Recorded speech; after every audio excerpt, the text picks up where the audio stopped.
હે દોસ્તો, મારો નામ દીક્ષિત સખ્યા છે. હું સુરત થી બિલોંગ કરું છું. આજે મારો વિડીયો બનાવવાનો 25મો દિવસ હતો. આજનો ટોપિક એવો છે કે સુરતની રિયલ પ્રોબ્લેમ શું છે.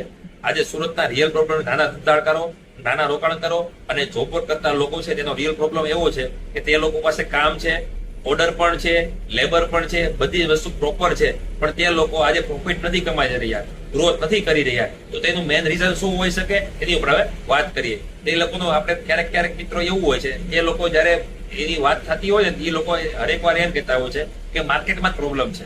હકીકતમાં મિત્રો એવું નથી. આજે મિત્ર માર્કેટમાં પ્રોબ્લેમ નથી, પ્રોબ્લેમ છે તો પ્રોપર સિસ્ટમમાં પ્રોબ્લેમ છે. આજે સિસ્ટમ ખરાબ છે, તેના કારણે આ બધા પ્રોબ્લેમ આવતા હોય છે. આજે નાના ધંધાકારો છે, એને શું પ્રોબ્લેમ આવે છે? તે લોકો પાસે 1 થી 2 જ યુનિટ છે, એટલે કે 1 થી 2 મશીનો છે. તેના કારણે તે લોકોનું લેબર પણ ફિક્સ છે, એનું મેન્ટેનન્સ પણ હાઈ છે. આ ઉપરાંત વાત કરીએ તેનું બિલ પણ હાઈ છે, અને લાઇટ બિલના બહુ બધા પ્રશ્નો આવતા હોય છે. લાઇટ બિલ પણ હાઈ હોતું હોય છે, અને તેનું ડેઈલીનું જે પ્રોડક્શન છે, ડેઈલીનું જે માર્જિન છે, તે લોકોને ખબર નથી. તેના કારણે બધા નુકસાન આવતું હોય છે, પ્રોફિટ ઓછો આવતો હોય છે.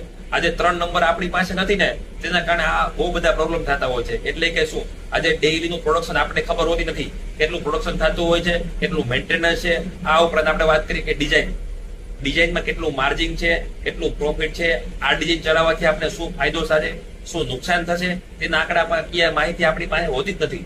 તેના કારણે આ બધા પ્રોબ્લેમ આવતા હોય છે. આ ઉપરાંત મશીન કેટલો ટાઈમ ચાલે છે. આજે મશીનમાં જયારે ફ્રેમિંગનું કામ થતું હોય ને, ત્યારે મશીન એકચ્યુઅલ તો 8 કલાકની પાળીમાં કામ થતું હોય ને, તો 8 કલાકમાં 7 થી 7 કલાક જ કામ થતું હોય, 1 કલાક કામ નથી થતું હોતું. તો આ બધી વસ્તુનું આપણે ટાઈમિંગ જે શેડ્યુલનું જે છે, એ મશીનનો આપણે ખ્યાલ નથી હોતો.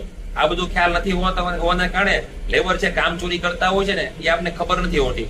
જો આપણે પ્રોપર સિસ્ટમથી કામ કરતા હોય ને, તો આપણે એકચ્યુઅલ ખબર પડે કે રિયલ પ્રોબ્લેમ શું છે, કે રિયલ પ્રોબ્લેમ સિસ્ટમમાં નથી છે.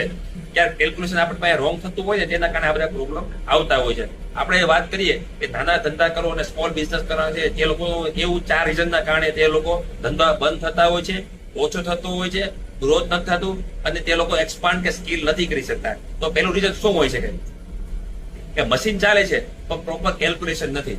મશીન ઉપર કામ થાય છે, ઓર્ડર પણ છે, બધી વસ્તુ છે, પ્રોપર ઓર્ડર છે, લેબર ચાર્જ, લેબર લોકો પણ કામ કરવા માટે રેડી છે.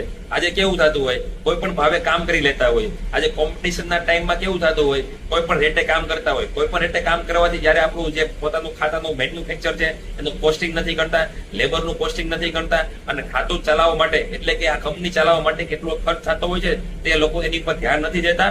અને કોઈ પણ જાતના રેટથી કામ કરતા હોય, તો કોઈ પણ રેટથી કામ કરવાના કારણે શું પ્રોબ્લેમ આવતા હોય કે કામ થતું હોય છે, મશીન પણ ચાલુ થતું હોય છે, પણ પ્રોફિટ માર્જિન છે ઘટતા હોય છે.